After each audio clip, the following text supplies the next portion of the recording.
చిన్నప్పుడు మేము నిద్రపోకపోతే మా అమ్మ మాకందరికి ఒక కథ చెప్పేదేంటంటే, ముగ్గురు దొంగలు బాగా దోచుకొని పంచుకోవడానికి ఒక దగ్గర కూర్చుంటారనమాట.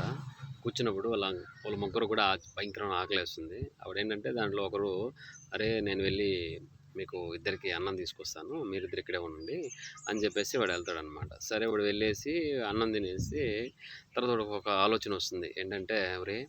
ఈ ఈ ధనమంతా మనమే ఎత్తుకునేవాళ్ళంటే వాళ్ళిద్దరు చనిపోయేటట్టు చేస్తే మనం ఎత్తుకోవచ్చని అని ఆలోచించి వాడు తినేసి అన్నంలో విషం కలిపేస్తాడనమాట.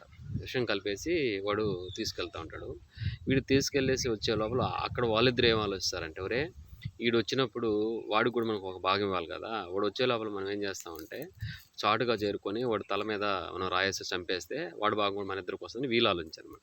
సరే అని చెప్పి వాడు రాగానే వీళ్ళిద్దరు ఏం చేస్తారంటే ఒక రాయి తీసుకొచ్చి వాడిని చంపేస్తారు.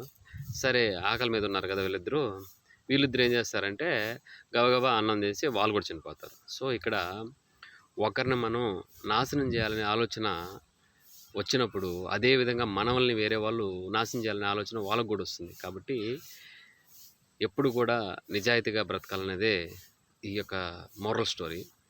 అంటే మనము చెడుగా ఆలోచిస్తే మన గురించి చెడుగా ఆలోచించే వాళ్ళు ఉంటారు. అదేవిధంగా మనం మంచిగా ఆలోచిస్తే మన గురించి మంచిగా ఆలోచించే వాళ్ళు ఉంటారు. కాబట్టి ఎప్పుడు కూడా మన ఆలోచనల విధానాన్ని, మనం చేసే విధానం అనేది మార్చుకోవాలి. మార్చుకున్నప్పుడే మన చుట్టూ మంచి వాళ్ళు చేరుతారు. నువ్వు మంచివాడు అయితేనే నీ చుట్టూ మంచి వాళ్ళు చేరుతారు. నువ్వు చెడ్డవాడైతే నీ చుట్టూ కూడా చెడు వాళ్ళే చేరుతారు. ఇది అనేది నిజం. థ్యాంక్ యూ అండి. Thank you very much.